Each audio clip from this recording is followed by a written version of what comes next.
En ce jour historique pour tous les Congolais, le messager et le garant de la paix, Denis Sassou Nguesso, a prêté serment comme président de la République du Congo, commençant ainsi une nouvelle étape dans le développement social et économique de notre pays. La cérémonie a été inaugurée par le président de la Cour constitutionnelle congolaise, Auguste Iloki. Le président Denis Sassou Nguesso a prêté serment et s'est adressé à tous les Congolais. Devant la nation et le peuple congolais, moi, Denis Sassou Nguesso, président de la République, je jure solennellement et de faire respecter la Constitution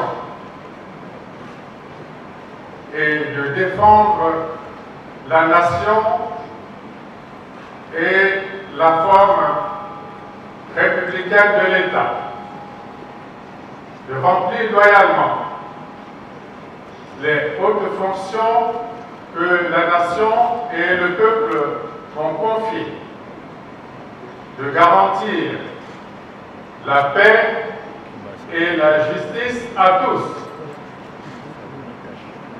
de préserver l'unité nationale, l'intégrité du territoire national, la souveraineté et l'indépendance nationale. Congolaises, Congolais, mes chers compatriotes, le 20 mars dernier, librement et souverainement, vous avez élu le président de la République.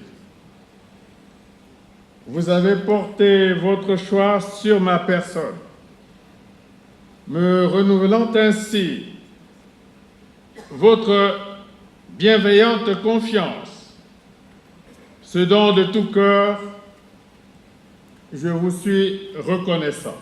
Voilà pourquoi ce jour, samedi 16 avril 2016, je suis venu auprès de la Cour constitutionnelle prêter le serment que prescrit la Constitution de la République au président élu au moment de son entrée en fonction. Désormais, revêtu de la charge suprême de la nouvelle République, je me tiens devant vous pour nouer avec vous un nouveau contrat. Ce contrat, je l'inscris dans le cadre du projet global du développement du Congo. Ensemble, nous y travaillons depuis que nous avons sorti notre pays des affres de la guerre civile. Pendant la campagne électorale, je vous ai dit que la dynamique de construction du pays ne devrait pas s'arrêter. J'ajoutais qu'il reste encore la nécessité de poursuivre l'œuvre du développement du pays avec esprit de suite et de cohérence, afin que ne soit pas désagrégé le processus cumulatif du progrès national. Voici venu le moment de réorganiser et d'intensifier la lutte contre la pauvreté, la lutte contre le chômage, celui des jeunes en particulier, la lutte contre la marginalisation et l'exclusion. En somme, la lutte contre le sous-développement et le mal-développement. Voici venu le moment de la marche accélérée vers le développement inclusif, équilibré et durable. La marche au pas de course pour aller plus loin ensemble dans la conquête du mieux vivre partagé entre tous.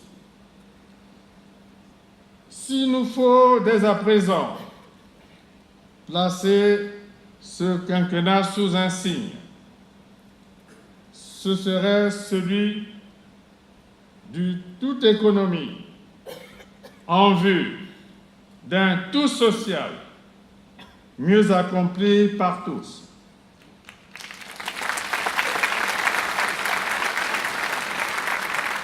Le quinquennat sera celui de l'économie. Je le réaffirme. Tous nos efforts tendront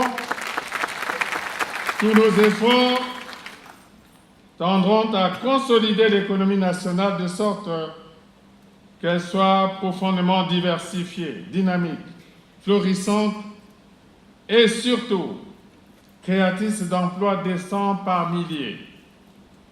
Nous travaillerons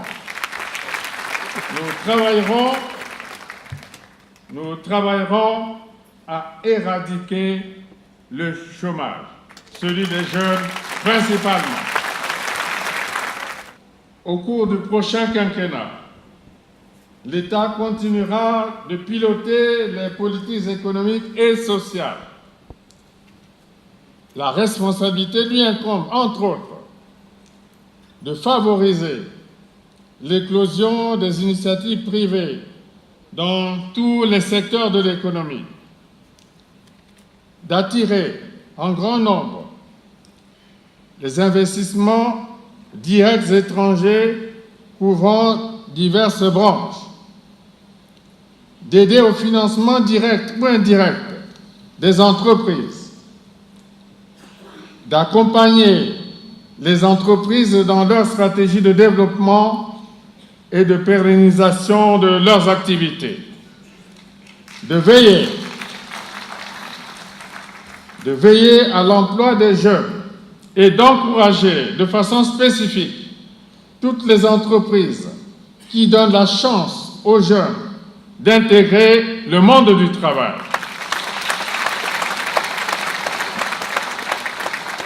De poursuivre l'équipement du pays en infrastructures de base modernes, de garantir par des lois et règlements adaptés ainsi que par l'incitation au dialogue social, la répartition équitable de la richesse nationale,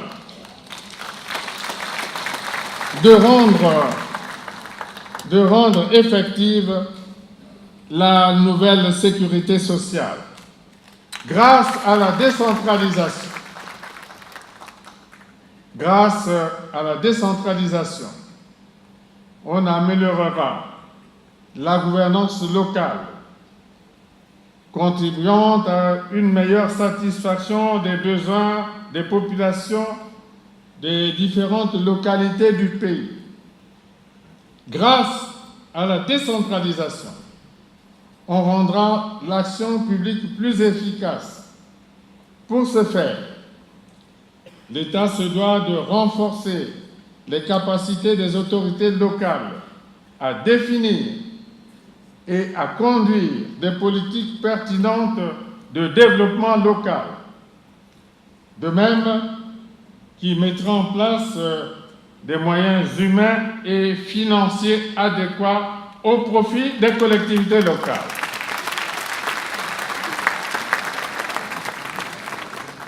Puisque nous sommes déterminés à poursuivre la longue marche vers le développement, je vous propose un autre pacte.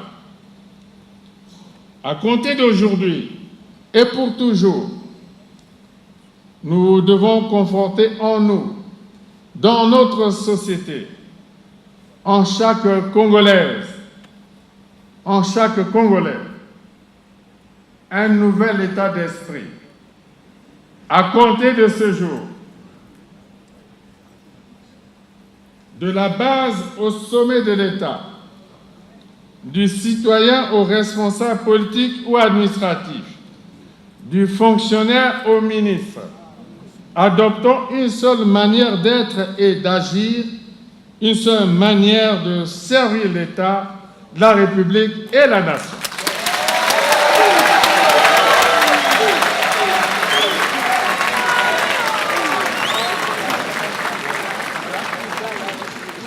À compter d'aujourd'hui, créons la rupture avec les mentalités.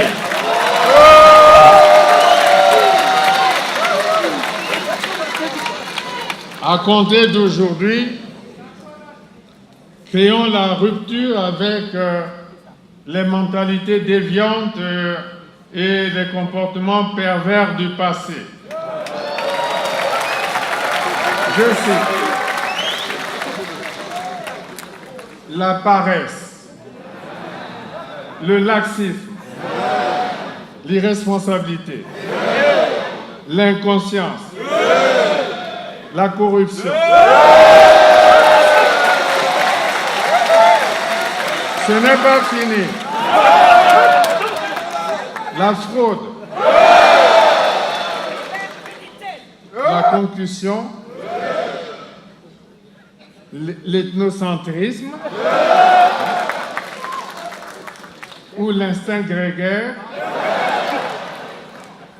le népotisme et la tendance à la gabegie.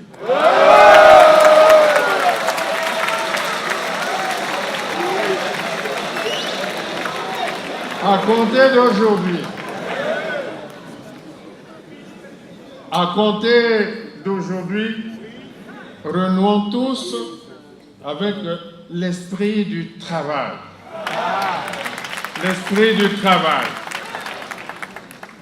de la rigueur, de la discipline, de la responsabilité, de la probité, de l'unité nationale, du respect, je dis bien du respect de la chose publique et de l'amour de la patrie.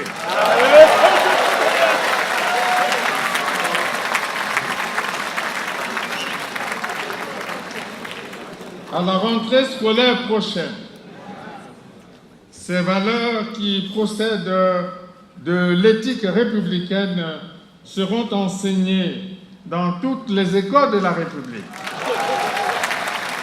La jeunesse congolaise est préoccupée par son sort et s'inquiète de son avenir. Je l'entends. Nous l'entendons.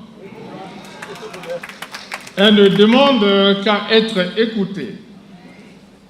Elle mérite d'être mieux écoutée, sans paternalisme, sans mépris, sans arrogance. Elle demande à être associée à la recherche des solutions aux problèmes de la nation, surtout ceux qui la concernent directement. Elle demande par exemple que les questions de l'emploi, de la formation qualifiante, de l'adéquation entre la formation et l'emploi soient traitées avec elle. C'est ce que nous ferons. Je m'y engage. Le Conseil consultatif de la jeunesse. Le Conseil consultatif de la jeunesse, l'un des nouveaux organes constitutionnels de l'État, est à ce propos arrivé à point nommé. Mes chers compatriotes, en me faisant promesse du renouvellement de votre confiance, vous m'avez demandé de façon pressante d'apporter des réponses appropriées à quelques urgences du moment.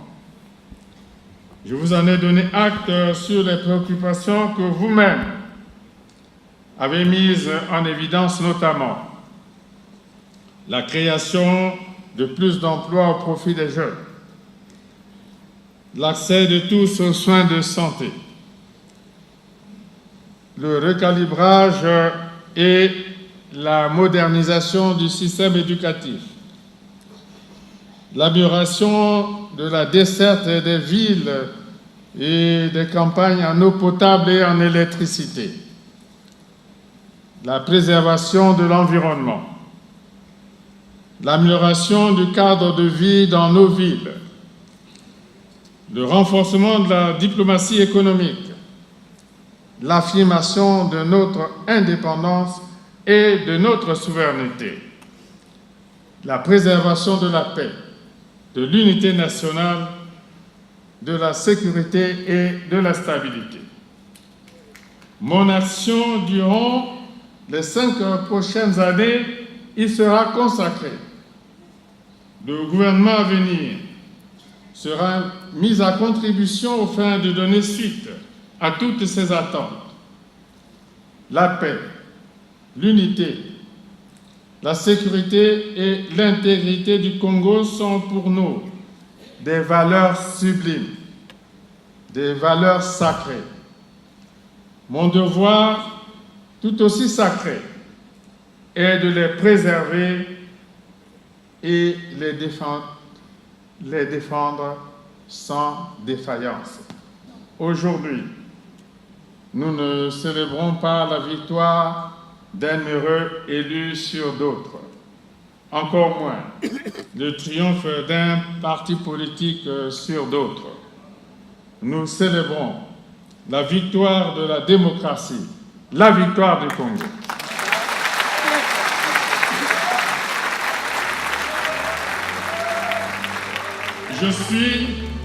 Je suis le président de tous les Congolais. Durant la cérémonie d'investiture, le président Denis Sassou Nguesso a reçu les félicitations des chefs d'État et autres autorités présentes et a été salué par le peuple congolais. Le président qui garantit la paix, la stabilité et la sécurité, qui fait avancer le Congo dans la justice sociale avec davantage de santé, d'éducation et de création d'emplois et de revenus pour tous les Congolais, a franchi une nouvelle étape afin de préparer le Congo émergent et continuer à construire une grande nation chaque fois plus juste pour tous les Congolais. Faisons don de la somme de nos énergies et de nos intelligences à la nation immortelle, afin que soit porté haut le flambeau de l'unité dans le travail et pour le progrès. Vive la République, vive le Congo, je vous remercie. Bonne chance, notre président. Bonne chance, président de tous les Congolais. Bonne chance, Denis Sassou Nguesso. Le travail et la paix ne vont pas s'arrêter.